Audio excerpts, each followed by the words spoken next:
Ang ating pong pag-uusapan ngayong umagang ito ay ang karugtong na topic nung nakaraang pagtalakay natin sa Book of Exodus.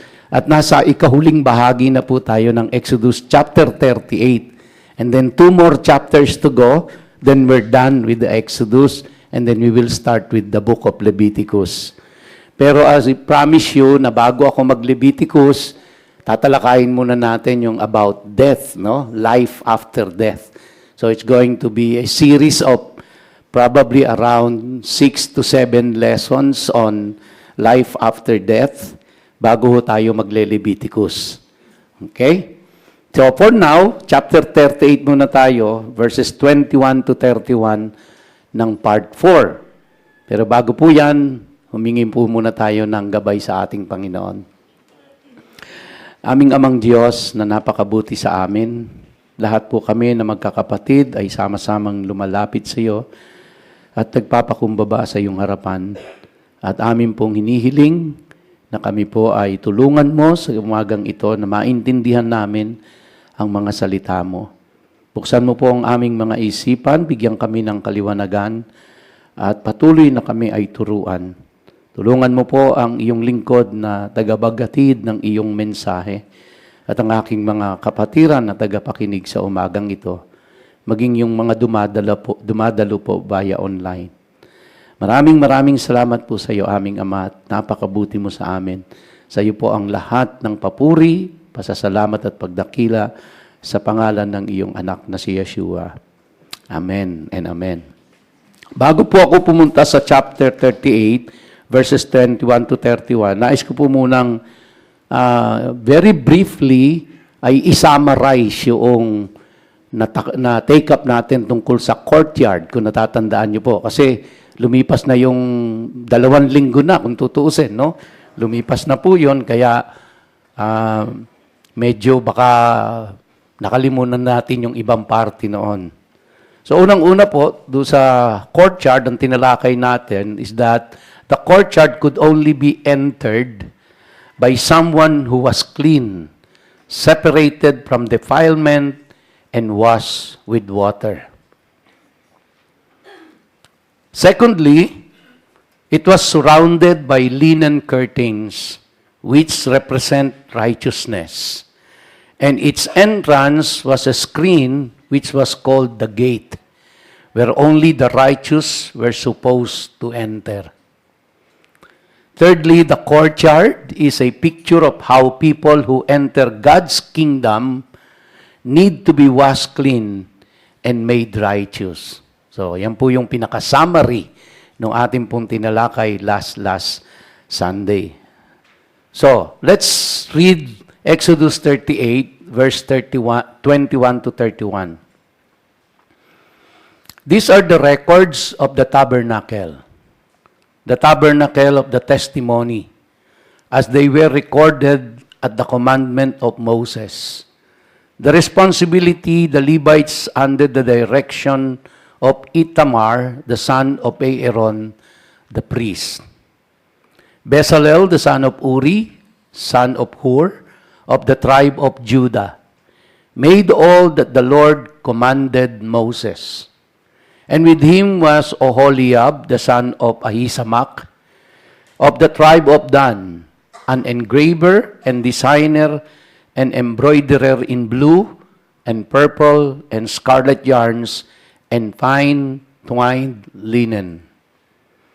All the gold that was used for the work in all the construction of the sanctuary, the gold from the offering, was 29 talents and 730 shekels by the shekel of the sanctuary. The silver from those of the congregation who were recorded was 100 talents and 1,775 shekels by the shekel of the sanctuary. A beka, a head, that is half a shekel, by the shekel of the sanctuary, for everyone who was listed in the records, from 20 years old and upward, for 603,550 men, Meaning, ito po yung lahat ng nag-contribute para maitayo yung pong kanilang tabernacle. The 100 talents of silver were for casting the bases of the sanctuary and the bases of the veil. 100 bases for the 100 talents, a talent, a base. And of the 1,775 shekels, he made hooks for the pillars and overlaid their capitals and made fillets for them. The bronze that was offered was 70 talents and 2,400 shekels. With it, he made the bases for the entrance of the tent of meeting, the bronze altar and the bronze grating for it, and all the utensils of the altar. The bases around the court and the bases of the gate of the court, all the pegs of the tabernacle, and all the pegs around the court. Now, hindi po natin tatalakayin na yung bawat detalye ng binasa natin from verse 21 to 31, but I will be focusing more on the roof, yung bubong ng tabernacle. Alam mo natin na lahat ng components doon sa tabernacle na yon, from the courtyard to the tabernacle itself, lahat po yun ay merong spiritual significance. Kaya sa susunod na Sunday po ay isa-summarize natin lahat yon. Because everything in the tabernacle, including the courtyard, lahat po yun ay pointing towards God. At ang lahat pong yun ay pinopoint tayo palapit sa Diyos.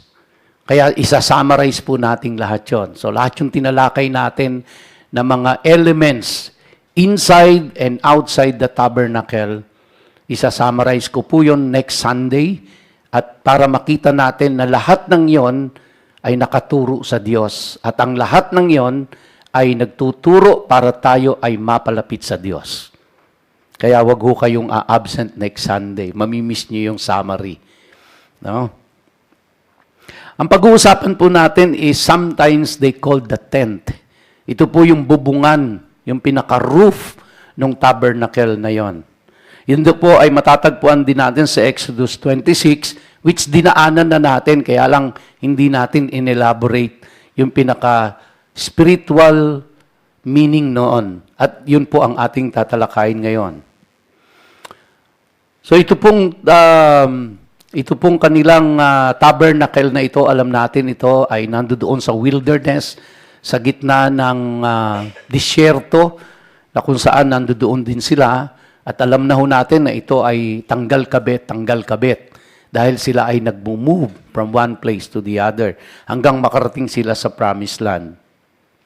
So more or less, ganyan po yung artist perspective niya.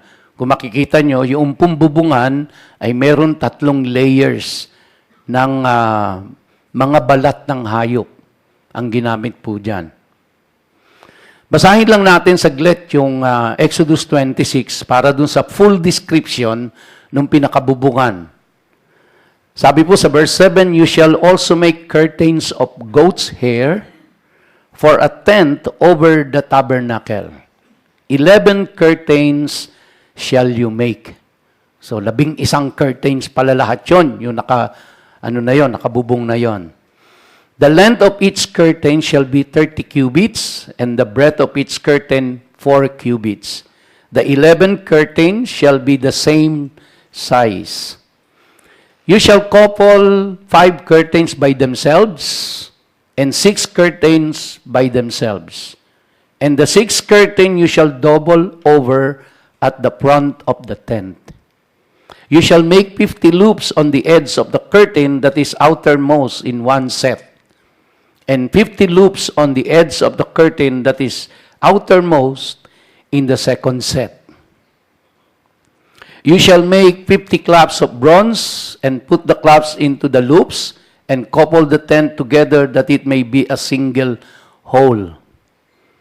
And the part that remains of the curtains of the tent, the half curtain that remains, shall hang over the back of the tabernacle.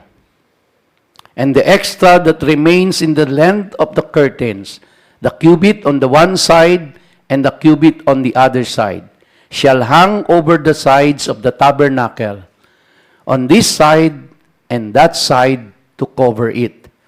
And you shall make for the tent a covering of tanned ram's skins and a covering of goat skins on top.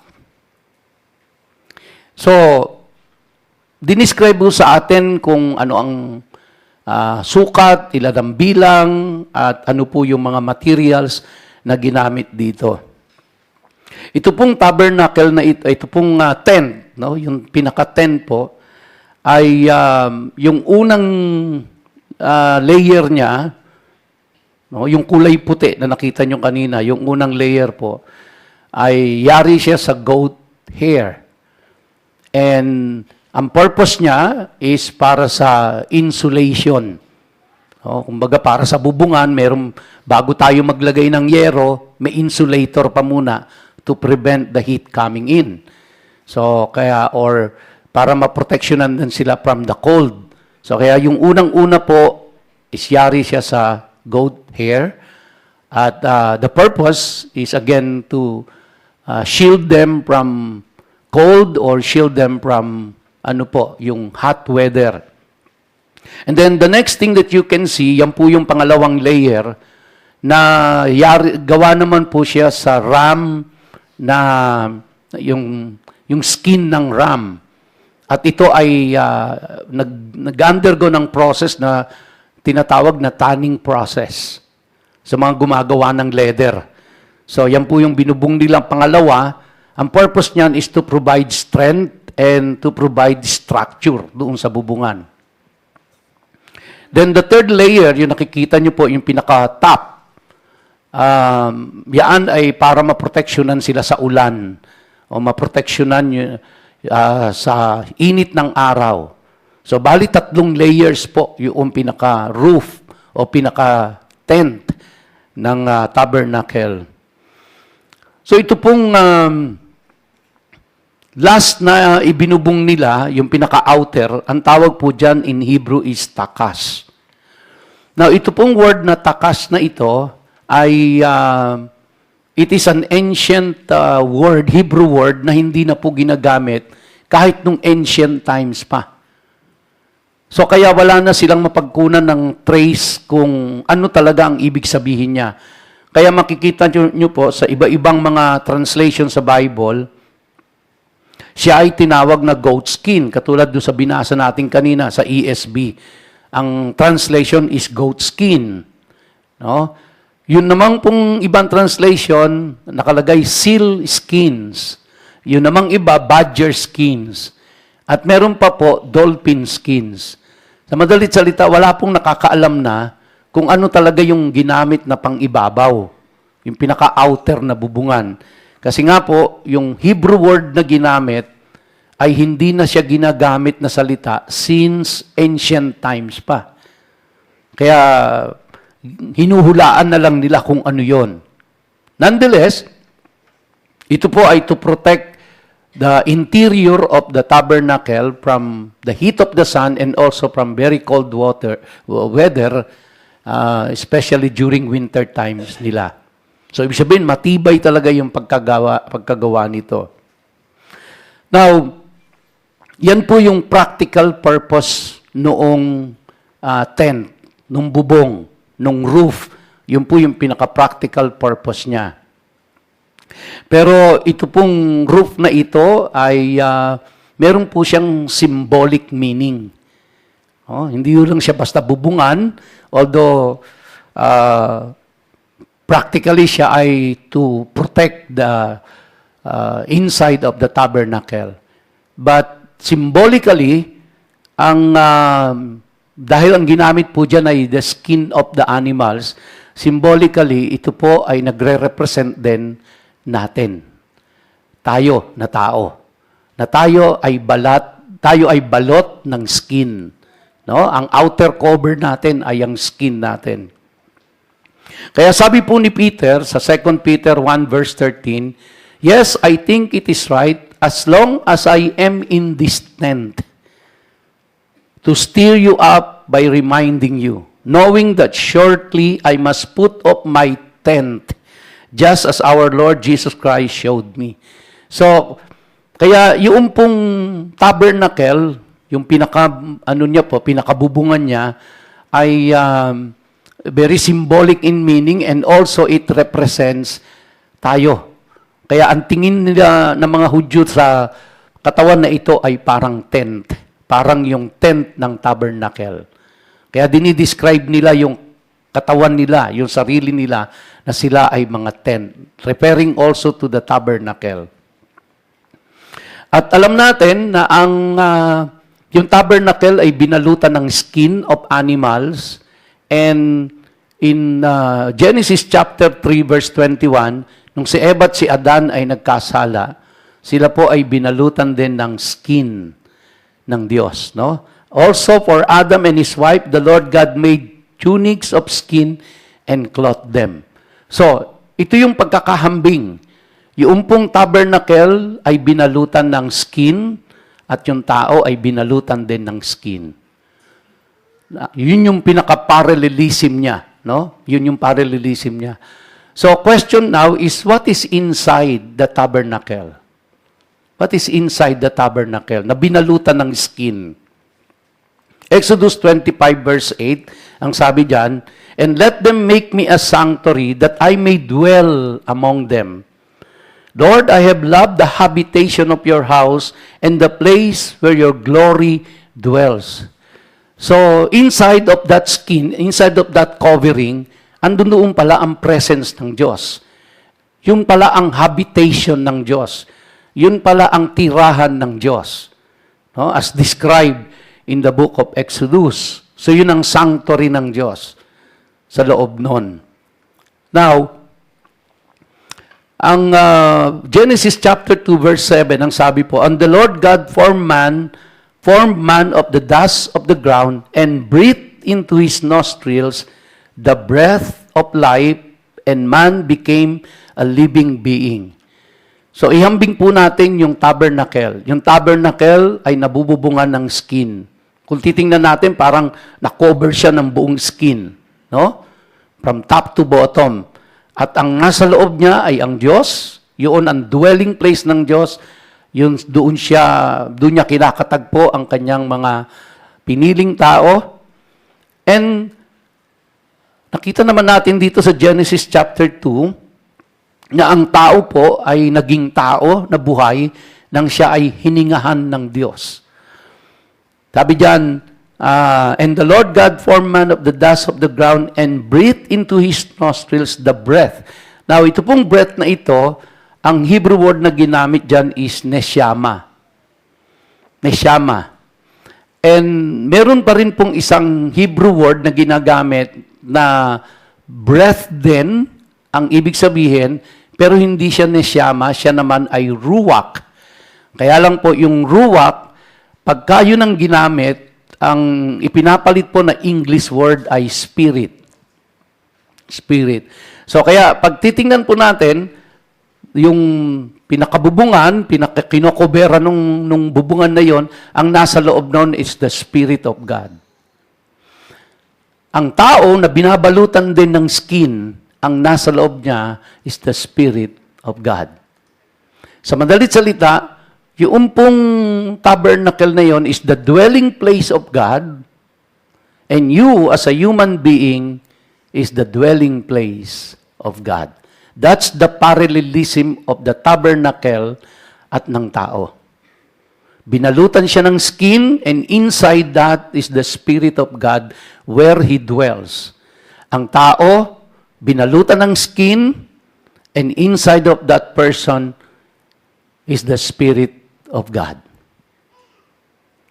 So, lagay niyo po sa isip niyo ito, mga kapatid. Sabi sa Isaiah 42 verse 5, "Thus says God the Lord, who created the heavens and stretched them out, who spread forth the earth and that which comes from it, who gives breath to the people on it, and spirit, ruach, to those who walk on it."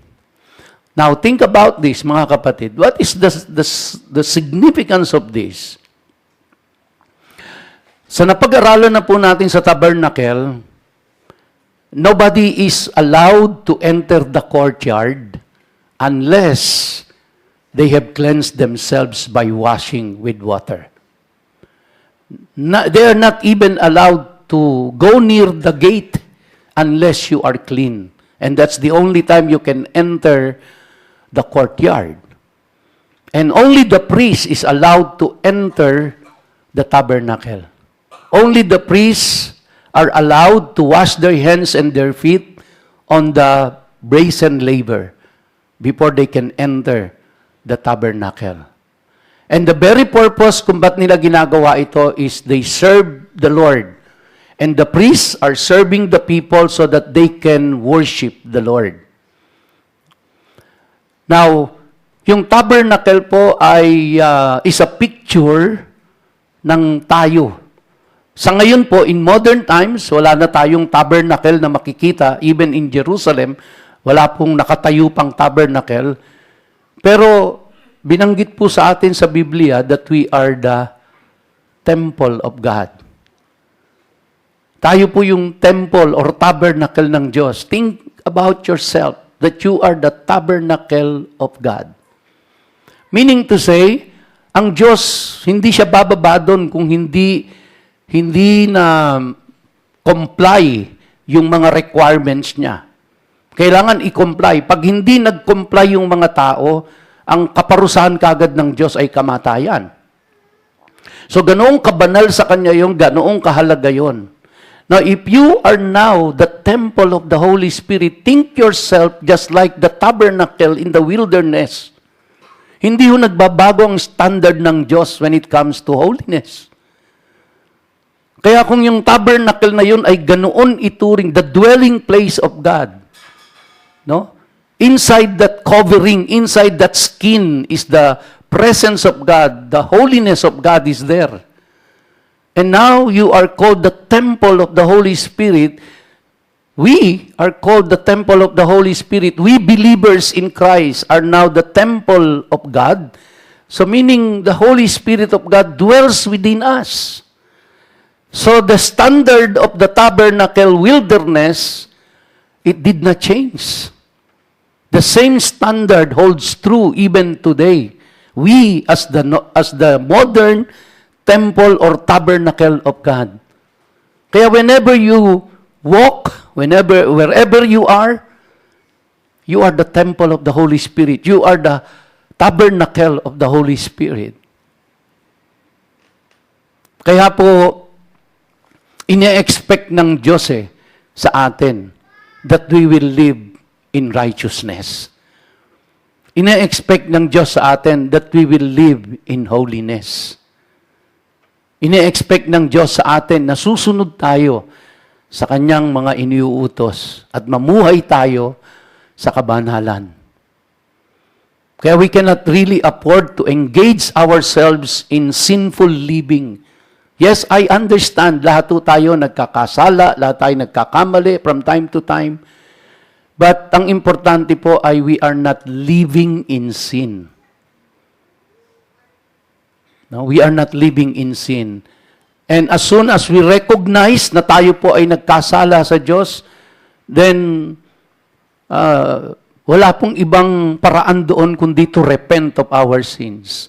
So just think about that. No? I-relate mo yung sarili mo sa tabernacle noon.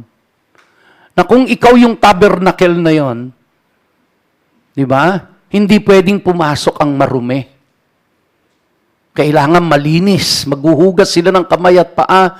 Dadaan sila sa lahat ng klase ng ritual na yon bago sila makapasok. If you are the tabernacle of God, walang marumi dapat na papasok.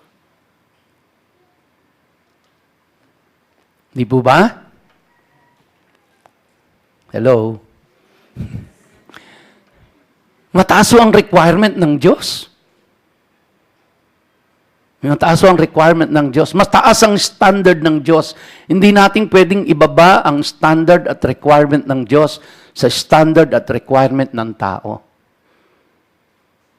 Kaya if we live our lives, mga kapatid, we live it for the glory of God and not to please men. We are to please the Lord wherever we are.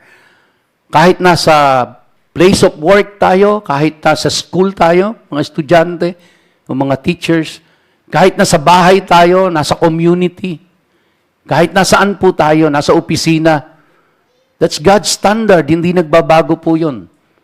Now we have to live a holy life. Sabi ng John 14, verse 15 to 17, if you love me, keep my commandments. And I will pray the Father that He will give you another helper that He may abide with you forever.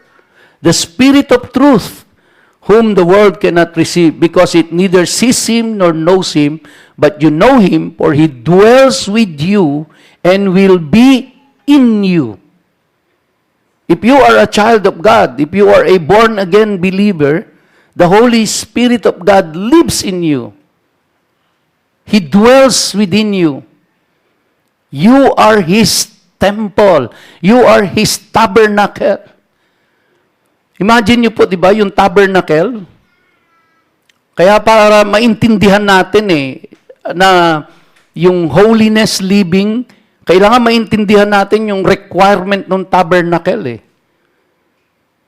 Kasi kung sinasabi po ng Bible na tayo ay tabernacle of God, then kailangan, or temple of God, then kailangan maintindihan natin kung ano yung temple.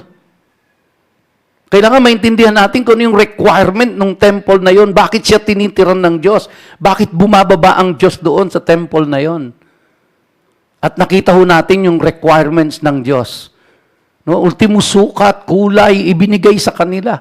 Pati orientation, sino yung gagawa, yung mga tao, in-equip niya para magawa. Ganun ka-importante sa kanya yung temple na yun.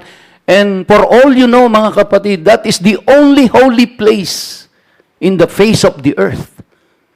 Kung nasaan yung temple na yon. At nagiging holy lang siya kapag bumababa ang presence ng Diyos doon.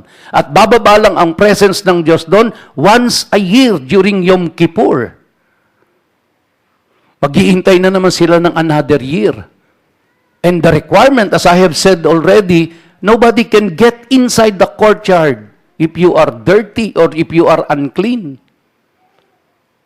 So ang higpit ng requirement ng Diyos, no? Yung dalawang anak ni Aaron na nag-offer ng strange fire, pinatay ng Diyos yun. Kahit pa anak sila ni Aaron, but they violated the holiness of God. Now think about that, na ikaw yung tabernacle. How do you conduct yourselves now as the tabernacle of God? That God lives in you. That God dwells inside of you. John 20, verse 21 to 22, so Jesus said to them again, peace to you, as the Father has sent me, I also send you. And when he had said this, he breathed on them and said to them, receive the Holy Spirit. So whether you fully understand it or not, but the Bible teaches us that as a child of God, the Holy Spirit dwells within you. Hiningahan tayo ng Diyos. Actually, kaya tayo nagkabuhay Hininga ng Diyos yun Nung hindi pa tayo hinihingahan ng Diyos, wala namang buhay yung lupa Diba? Nung kinuha niya yung alabok at ginawa niyang Adan, wala pang buhay yun. Pero nung hiningahan niya, nagkaroon ng buhay. Sa madalit salita, yung buhay na taglay ni Adan ay hininga ng Diyos na inimpart sa kanya. Kaya yung buhay na taglay ho natin ngayon, mga kapatid, hininga ng Diyos yan na inimpart sa atin. Alisin mo yung hininga ng Diyos dyan, patay na tayo, hindi na tayo mag-e-exist dito. And, hindi lamang po yung hinga, kundi ang sabi doon, hindi ang sabi po sa atin sa Scripture ay yung ruach, the Spirit of God, ay inimpart sa atin. Kaya, hindi ho pwedeng parehas na ang standard natin sa mundo. Kung naiiba tayo, then talaga hong naiiba na tayo. Kaya wag tayong makikisang-ayon sa sayaw ng mundo. Dahil hindi na tayo taga-mundo. We are now the temple or the dwelling place of God. The Holy Spirit resides in us.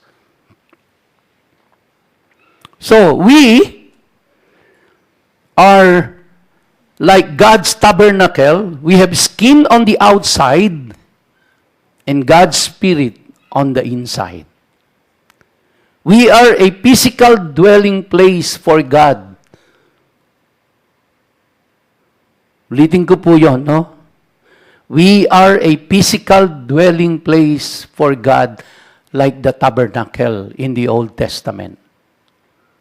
Kaya si Paul, sabi niya sa 1 Corinthians 3:16, "Do you not know that you are the temple of God and that the Spirit of God dwells in you?" Pakikalabit nga ho yung katabi niyo, sabihin mo, "The Spirit of God dwells in you." Pinapaalala ko lang sa iyo, kapatid. Pakisabi po, salamat sa paalala, ikaw din.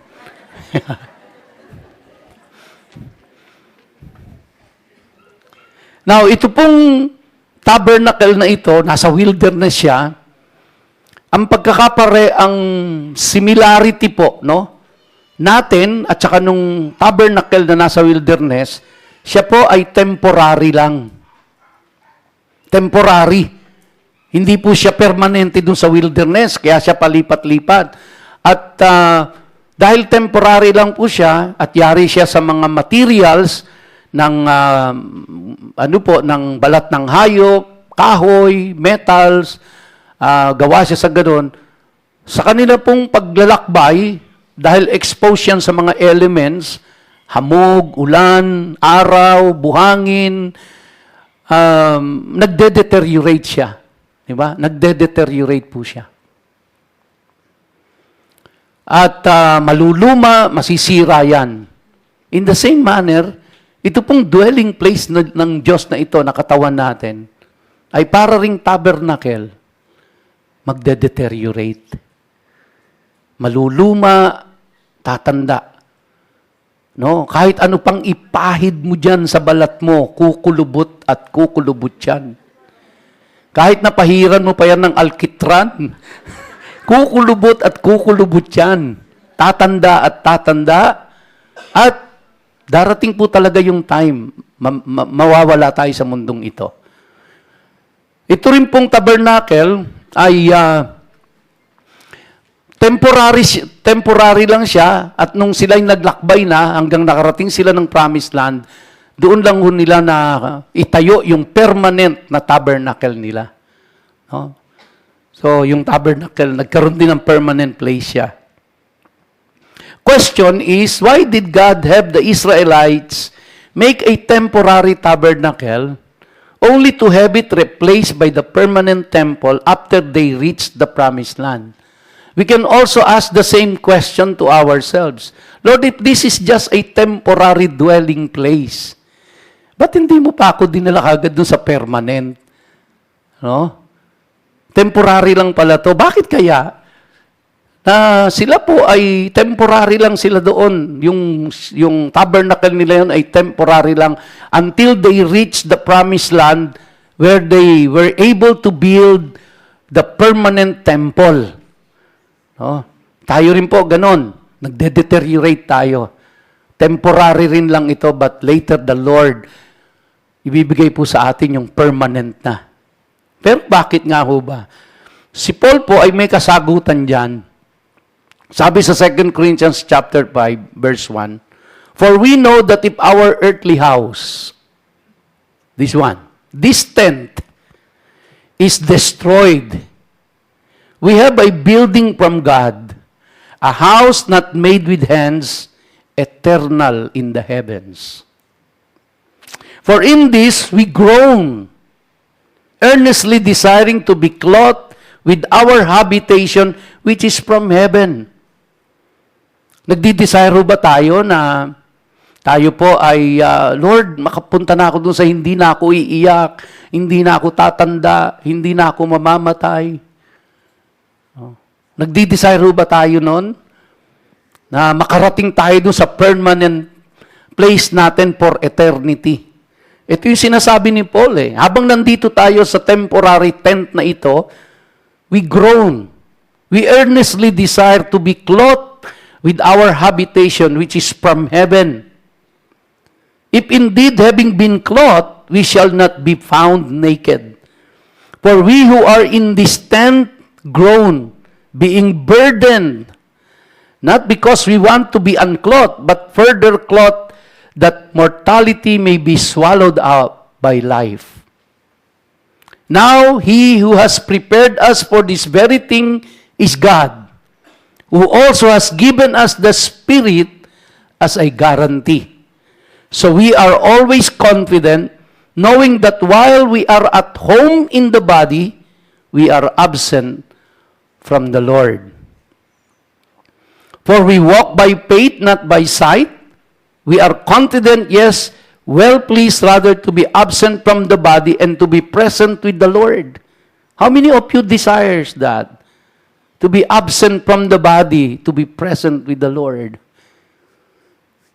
Kami po mag-asawa, halos gabi-gabi na nanalangin kami, Lord, huwag mo pa po kaming kukunin. But of course, we all desire. No? Ayaw nating mamatay. Bakit ba ayaw nating mamatay? Kung maganda naman pala ang pupuntahan. Kung temporary pala ito, ba't tayo natin pumunta sa permanent? Bakit ba? No? Therefore, we make it our aim, whether present or absent, to be well-pleasing to Him. Mamaya na po yan. So, ano po ang ni Paul sa kanya? Yes, nasa temporary shelter siya. Nag-groan, nababurden, nagkakasakit, tumatanda, at dumadanas ng lahat ng hirap dito sa mundong ito. Bakit nga ba hindi na lang tayo binigyan kagad ni Lord ng permanent place in heaven at hindi na tayo dumaan sa ganito? Well, of course, ito po ang reason. Una, gusto ng Diyos na habang nandito sa earth, habang nasa wilderness, yung mga Israelita, gusto niya, nandoon na siya sa kanilang kalagitnaan habang sila'y naglalakbay.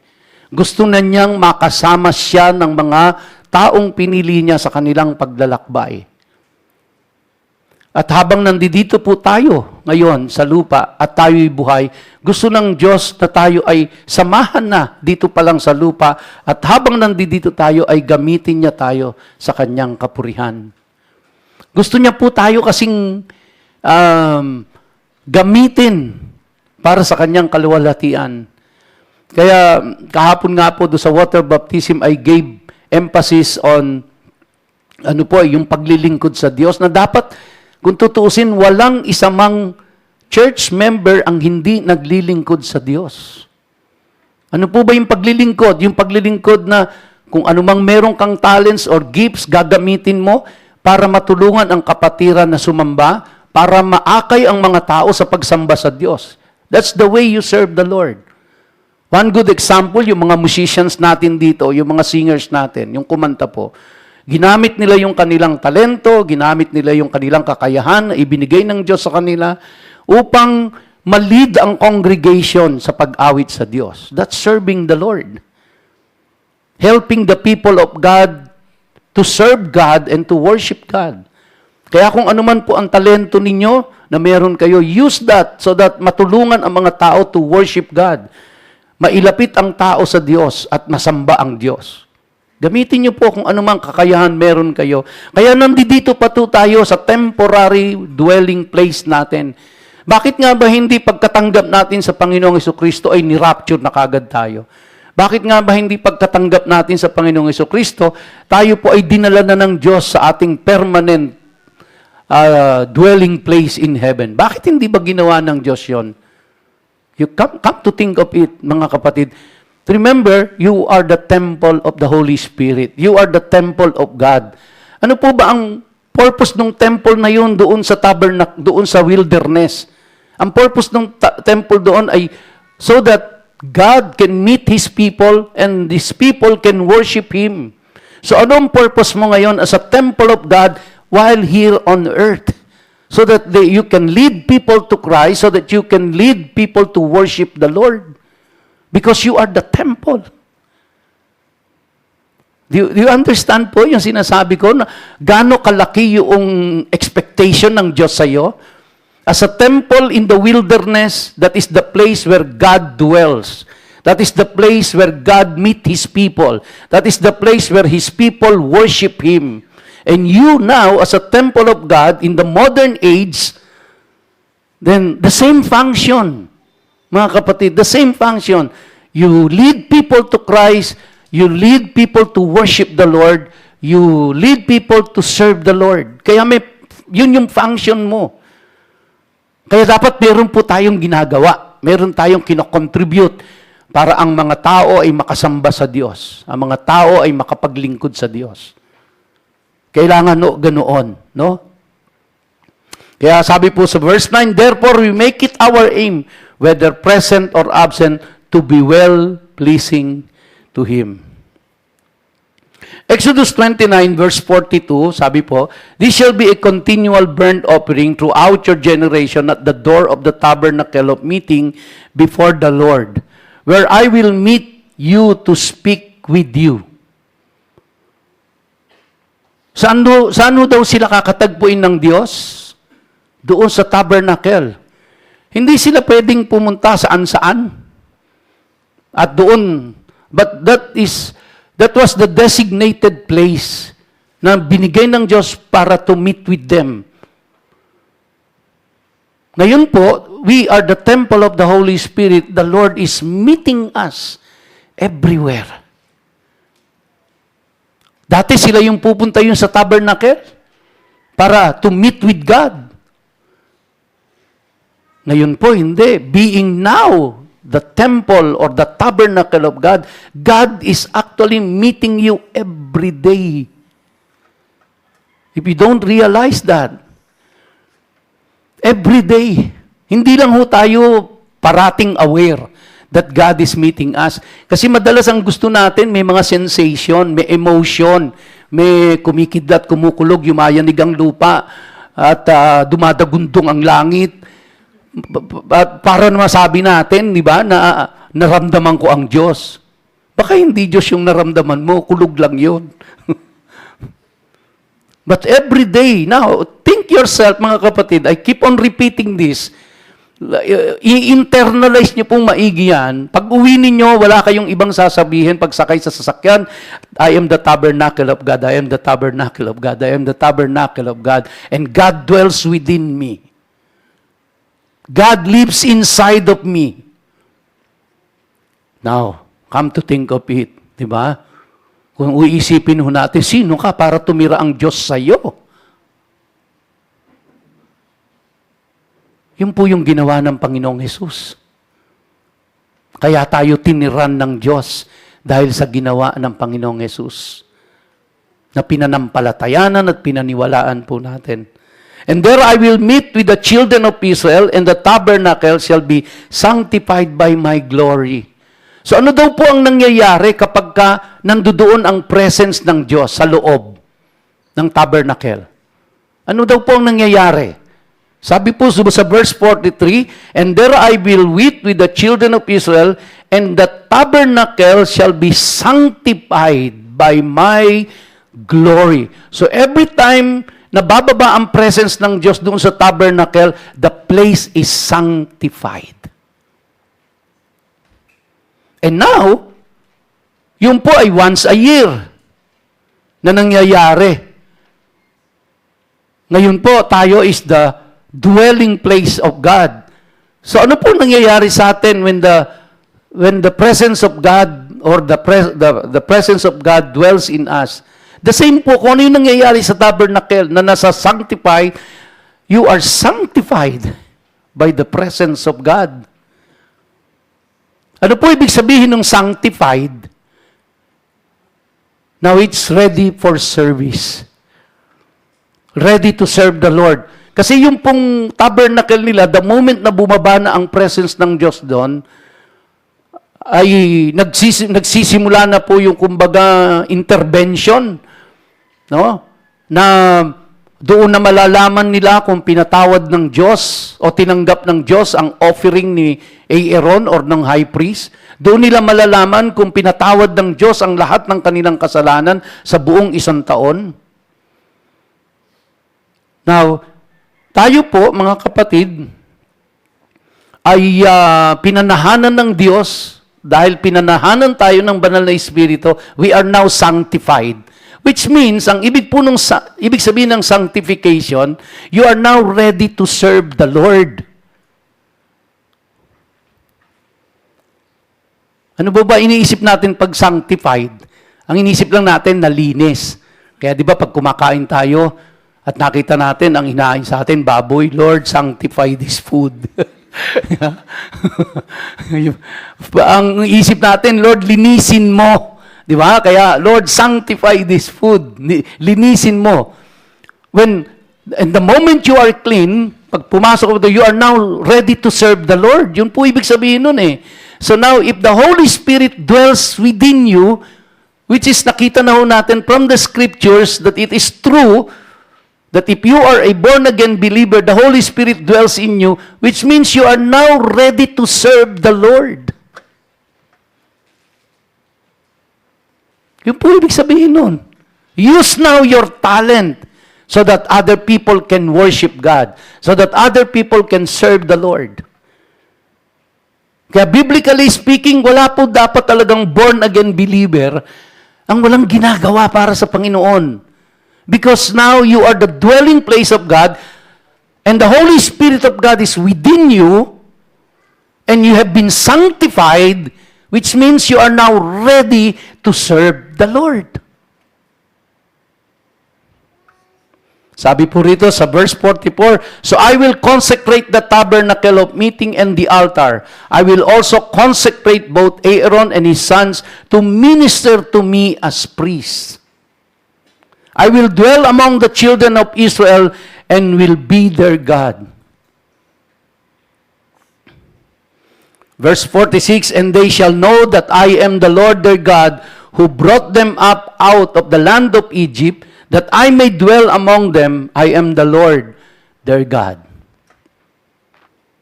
Now, sa Ezekiel po, mga kapatid, ay the same image po, no? May tungkol ito sa mga buto na nagkalaman at hiningahan ng Diyos at sila'y muling nabuhay.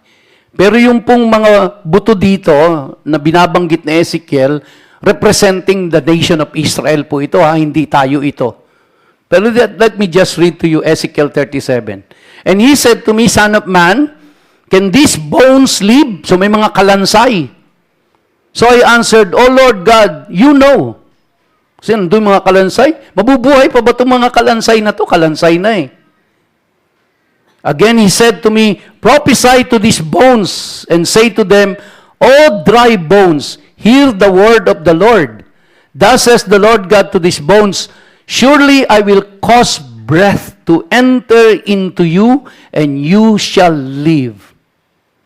I will put sinews on you and bring flesh upon you, cover you with skin, and put breath in you, and you shall live. Then you shall know that I am the Lord." So, kaparehasin nun ni Eva at ni Adan, di ba? No, ni Adan in particular, na lupa lang siya, alabok, pero nung hiningahan ng Diyos, nagkaroon ng buhay. Kaparehas din ho ito, yung nation of Israel ay inilintulad sa mga tuyong buto, mga kalansay na sila. Pero nung nilagyan sila ulit ng Diyos ng laman, nilagyan ulit sila ng mga, kumbaga hiningahan ulit sila ng Diyos, sila'y nabuhay na magmuli. Nagkaroon ulit sila ng buhay. Sa Romans chapter 8, verse 8, "So then, those who are in the flesh cannot please God. It is expected of us, born-again believers, children of God, the dwelling place of God, it is expected of us that we live in holiness and in righteousness. But you are not in the flesh, but in the Spirit, if indeed the Spirit of God dwells in you. Now, if anyone does not have the Spirit of Christ, he is not His. So katulad doon ng mga buto na sinabi ni Ezekiel, nilagyan ng laman, hiningahan ng Diyos, nagkaroon ng buhay. Yung hininga ng Diyos ang nagbigay ng buhay sa kanila. Sa atin po, ganun din, ang hininga ng Diyos, ang Espiritu ng Diyos ang nagbigay ng buhay sa ating lahat. And if Christ is in you, the body is dead because of sin, but the Spirit is life because of righteousness. But if the Spirit of Him who raised Jesus from the dead dwells in you, He who raised Christ from the dead will also give life to your mortal bodies through His Spirit who dwells in you. And there I will meet with the children of Israel, and the tabernacle shall be sanctified by my glory. Bakit ito inulit? Now let me move on to 2 Thessalonians chapter 2, verse 13. But we are bound to give thanks to God always for you, brethren, beloved by the Lord, because God from the beginning chose you for salvation through sanctification by the Spirit and belief in the truth, to which He called you by our gospel for the obtaining of the glory of our Lord Jesus Christ. Therefore, brethren, stand fast and hold the traditions which you were taught, whether by word or our epistle. Ano po yung tradition na sinasabi dito? Therefore, brethren, stand fast and hold the traditions which you were taught. Ano ba yung itinuro sa kanilang tradisyon? Yun po yung pagsunod sa salita ng Diyos at paglayo sa kasalanan. The same thing, ito po ang itinuturo sa atin ng Diyos, mga kapatid. No? Kumbaga tayo po ay binalutan ng skin ng Diyos, and inside that skin is the presence of God. At ang ine-expect ng Diyos sa atin, kung na yung itinuro ng Biblia sa atin, ay ito ang ating susundin. Mamumuhay tayo para sa Diyos. Mamumuhay tayo sa kabanalan at malayo sa kasalanan. Yun po. 1 Corinthians chapter 6, in closing po, magtatapos na ako dito. Do you not know that the unrighteous will not inherit the kingdom of God? Do not be deceived. Neither fornicators, nor idolaters, nor adulterers, nor homosexuals, nor sodomites, nor thieves, nor covetous, nor drunkards, nor revilers, nor extortioners will inherit the kingdom of God. And such were some of you, but you were washed, but you were sanctified, but you were justified in the name of the Lord Jesus and by the Spirit of our God. So nasalamin ba natin yung ating mga sarili dito? Yung tayo dati. At dahil sa Panginoong Jesucristo, tayo po ay bago ng nilalang sa harapan ng Diyos. At dahil tayo po ay bagong nilalang, tayo po ay ginawang templo ng Holy Spirit. And bilang templo ng banal na Espiritu ng Diyos, we were sanctified. And because of that, we are now ready to serve the Lord. Yun po yung purpose ng tabernacle dun eh. The dwelling place of God and the place of worship para sa mga Israelita. That is where God will meet them. And it happens only once a year. What a big difference, di ba? What a big difference now. Now, you are the temple of the Holy Spirit, and every day, God is meeting you in the wilderness of this world so that He can touch you, so that you can work for God, so that you can serve God. Napaka-privilege po natin. Napakapalad natin, mga kapatid. No? So, kaya, let us all commit ourselves in serving the Lord. Dalangin ko po, bago ako kunin ni Lord, ay makita ko na ang lahat ng church members dito ay naglilingkod sa Panginoon. Kaya gabi-gabi po yan, nagpe-pray kami mag-asawa. Gabi-gabi yan. Pinagpe-pray namin, pati ang buong pamilya namin. We want to see our children and our grandchildren serving the Lord. It is our deepest prayer that one day before we go, ay makita namin nandito nagsiserve ang aming mga anak, aming mga apo, ang aming mga manugang, pati ang mga kasambahay. At it is our prayer also that all members of this church will one day come to the decision that they will serve the Lord. They will serve the Lord. Wala na pong ibang...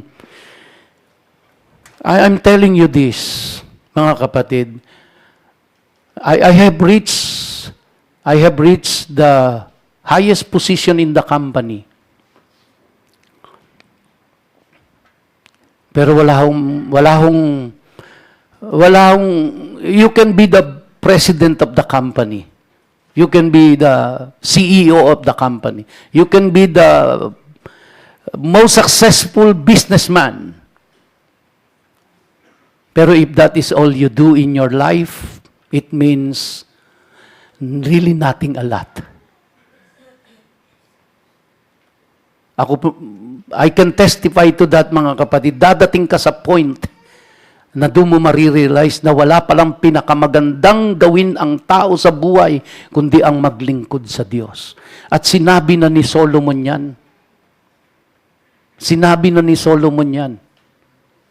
Pagkatapos niyang makamtan ang lahat sa buhay, kayamanan, kapangyarihan, katanyagan. Pero nung sinabi po ni Solomon, vanity is vanity. Everything is vanity. But the whole duty of man is to fear God and serve Him only. Amen? Hallelujah. Tumayo po tayong lahat at tayo ay aawit sa Panginoon at tayo ay magsasara sa panalangin.